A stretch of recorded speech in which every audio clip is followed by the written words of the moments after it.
Вашето ниво на тестостерон е много по-ниско от който и да е мъж в кръвната ви линия. Засрамващо е.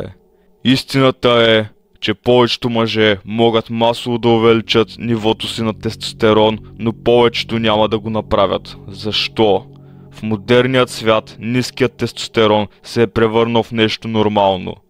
Да притежаваш 1/5 от тестостерона на предците си се счита за нещо нормално в нашето време.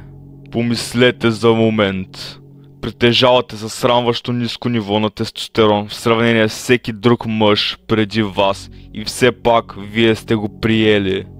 Докторите ще се опитат да ви убедят, че нивото ви на тестостерон е нормално. Жалко! Защо бихте уважали мнението на хората, ако знаехте, че светът се опитва да направи мъжете слаби? Или защо бихте искали да имате същите нива на тестостерон, като средностатистическият мъж? Слушайте внимателно. Като мъже, тестостеронът ви директно отразява мъжеството ви и качеството на живот. Вашата енергия, амбиция, мускулна маса, костна плътност и жизнена сила зависят изцяло от нивата ви на тестостерон. Всеки мъж трябва да ги повиши по колкото се може по-натурален начин. В това видео ще преминем през 5 начина, по които да повишите тестостеронът си натурално. Номер 1. Избягвайте отрова. Ти си това, което ядеш. И когато консумираш отрова, директно се убиваш тестостеронът. Пример за отрова е чешмяната вода. Чешмяната вода съдържа тонове опасни химикали, които намалят тестостеронът ви. Един от тях е хормон за контрол на раждаемостта. По-голямата част от жените използват контрацептиви. Тяхната урина бива филтрирана в чешмяната вода, която ти пиеш. Естрогенните хормони не се филтрират, те остават в чешмяната вода. Или с други думи, вие директно консумирате женският хормон, когато пиете чешмяна вода. Решението е да си инсталирате филтър в дома ви или да си купувате водата. Други отрови, които да избягвате, са преработената храна и голямото количество соя. Номер 2. Насилете се да си повдигнете тестостерона. Вие буквално можете да принудите тялото си да произвежда повече тестостерон. Това може и да звучи глупаво за повечето хора, защото те не разбират силата на умът. Новаци. Ние вече знаем, че плацебо ефектът е нещо реално и вече знаем, че можем да се стимулираме сексуално, просто като си представяме конкретни мисли. Ето толкова контрол и сила притежава нашият ум. Повечето хора имат слаб ум и принуждават тялото си да произвежда по-малко тестостерон, без дори да го осъзнават. Просто разберете това. По времето на вашите предци нещата са били различни. По тяхното време е царувало само надпреварването и опасността. Ние живеем в лесни времена и нивата на тестостерон са спаднали в пъти в повече.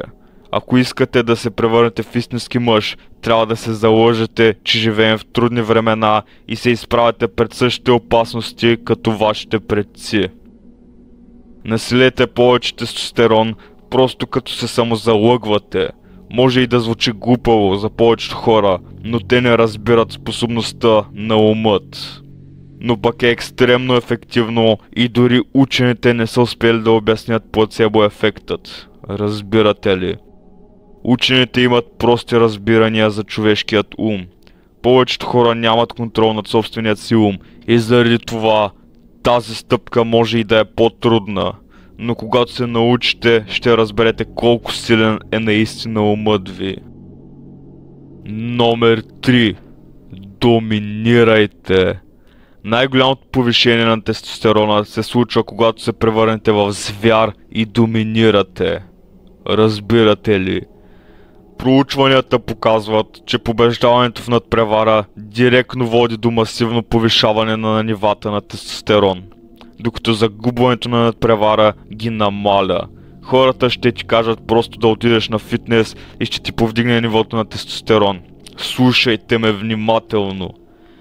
Вдигането на тежести помага, но простото вдигане на тежести няма да ви помогне да издигнете максимално нивото си на тестостерон. Далеч от истината. Помислете за вашите предци. На тях им се е налагало да ловят, да се надпреварват, да се борят и да вдигат. Да, налагало им се да носят неща като дърва, камъни или плячка, но това не е всичко, което са правили. Трябвало е да знаят как да бягат, да се катерят, да се бият, надпреварват и доминират. Тренирането е много повече от просто специфични движения във фитнеса. Кога беше последният път, в който отидохте да бягате, или кога беше последният път, когато победихте друг мъж на надпревара? Разбирате ли? Всеки иска да бъде звяр до моментът, в който им се налага да направят нещо, което истинските зверове правят. Те биха предпочели да играят на видеоигри или да стоят в комфортната си зона.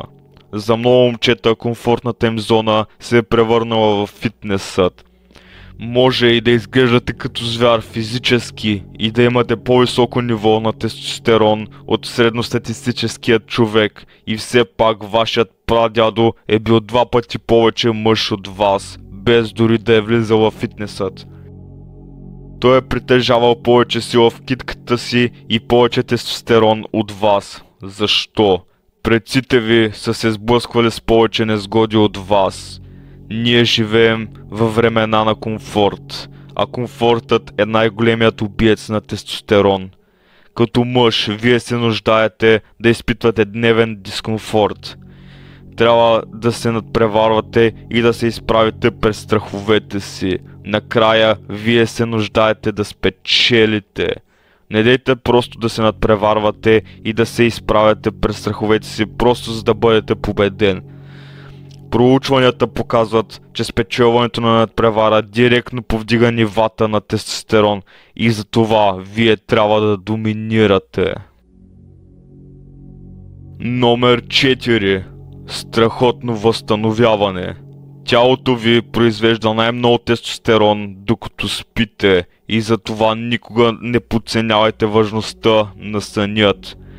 Истината е, че повечето мъже не се изправят пред достатъчно некомфортни ситуации и не спят достатъчно и затова завършват с нивото на тестостерон равен на нивото на малък червей. След като сте се изправили с достатъчен дискомфорт, трябва да знаете как да си почивате и възстановявате. Директно си убивате тестостеронът, когато не спите. 5 часа сън намаля тестостеронът ви с 10 или 15% и затова се нуждаете да спите поне 8 часа. Сега, има разлика от просто спане и качествен сън. Просто спане е причината хората да спят 8 часа и пак да се чувстват уморени. Това означава, че качеството им на сън е било ужасно. Слушайте. Проучванията показват, че най-високото ниво на тестостерон се случва през REM сънят, дълбокият вид сън, който се появява най-често късно през нощния цикъл. Помислете за вашите предци. Те просто са си лягали, когато нощта е започнала и са се събуждали, когато слънцето изгрее. Нямали са изкуствени светлини и забавления, блестящи в очите им преди да си легнат. И са нямали аларма, която да им прекъсва сънят. Ние имаме повече знание за спането и тестостеронът отколкото тях и все пак те ни превъзхождат в и двете зони. Съветвам всеки мъж да си настрои време за лягане вместо време за събуждане. Това може и да е трудно за доста мъже заради тяхната работа или училище, но ако можете, ще е най-добре да позволите на себе си да се събуждате натурално, докато продължително си лягате по едно и също време. Причината за това е, че се нуждаят от повече почивка, зависеща от колко активен сте били през денят. Когато принудително се събуждате, се спирате от това да получите пълно възстановяване. да бъдете постоянен с времето си за сън, автоматично настройва часовникът в тялото ви и ви помага да получите качествена почивка. Нещо друго, от което трябва да внимавате, е как използвате светлината от екраните на устройствата. Намалете времето си за използване на телефона или друга техника преди лягане и изключете твърде светлите светлини. Повечето телефони имат опцията за синя светлина и ви предлагам да я включите 3 часа преди лягане и изключите всички светлини 1 час преди лягане. В този 1 час преди лягане е най-добре да изчистите умът си. Може и да е трудно от началото, защото може би сте пристрастени към телефонът си, но веднъж, щом го овладеете, ще разберете колко ви се подобрило качеството на сън. Последно, важно е да спите в тъмна среда с добра температура на стаята. Имам много съвети, които мога да ви дам, свързани с подобрението на възстановяването ви, но с тези основни знания вие драстично можете да подобрите качеството ви на сън и тестостеронът. Номер 5. Силата на Слънцето. Има нечувана сила в Слънцето и хората имат способността да придобиват сила от него. Кодирано е в нашото ДНК. Проучване показва, че ако приемате слънчева светлина с очите си рано сутринта, ще подобрите нивото си на фокус през деня, имунната ви система и ще ви помогне да получите качествен сън през нощта. Колкото повече стоите на слънчева светлина, толкова повече мелатонин ще произведе тялото ви, когато стане време за спане. Получаването на слънчевата светлина също ще повдигне тестостеронът ви. Сега, може и да живеете на по-студена околност и да си мислите, че можете да го използвате като извинение. Ето и е истината. Всеки може да получи дневна светлина, без значение къде живее. Дори и да вали навън и небето да е сиво, пак може да се извлече дневна светлина.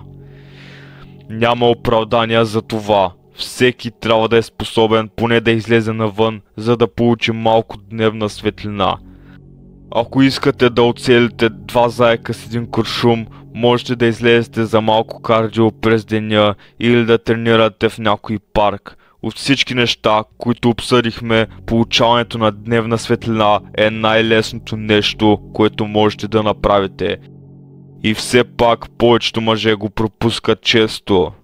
Има много неща, които мога да ви кажа за тестостеронът, но няма да се съберат в едно видео. Ако сте сериозни за тестостеронът си, ще продължавате да търсите информация по тази тема. Видеа по тази тема ще бъдат създадени в бъдеще. Братя, не забравяйте какво ви казах в това видео. Ако искате още подобни видеа, не забравяйте да харесате и да се абонирате за този канал.